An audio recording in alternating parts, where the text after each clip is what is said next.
Hi, I'm Emily Simonian, Head of Clinical Learning here at ThriveWorks.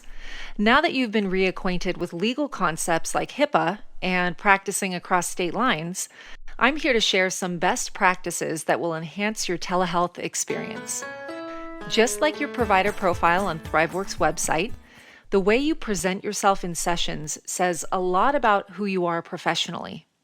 For that reason, we encourage business casual attire and ask that you don't wear any clothing with script on it. Of course, neckties, sport coats, and suit jackets are not necessary. Secondly, your background also provides clients with information about who you are as a therapist. So, your virtual therapy room should be a visually professional and therapeutic space.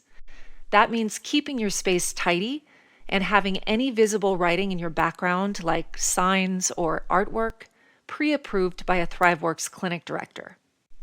Also, consider your lighting.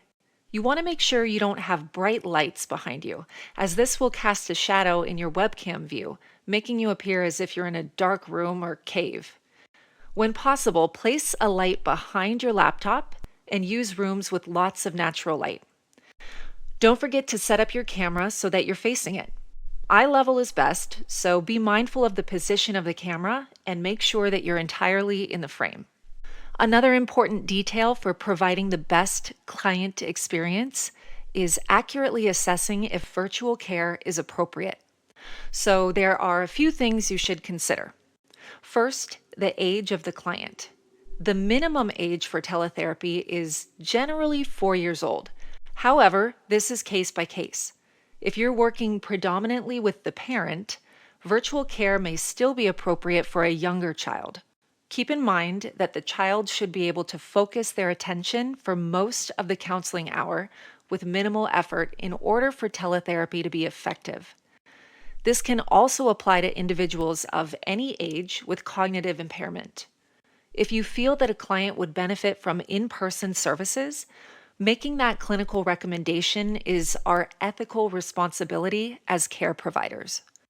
Additionally, when working with at-risk populations, such as individuals that have been recently hospitalized or those struggling with self-harm, substance use, or eating disorders, the same clinical assessment should be performed in an effort to provide the best possible care and to keep the client safe. Many times this means recommending in-person services to monitor stability and/or making a referral for a higher level of care.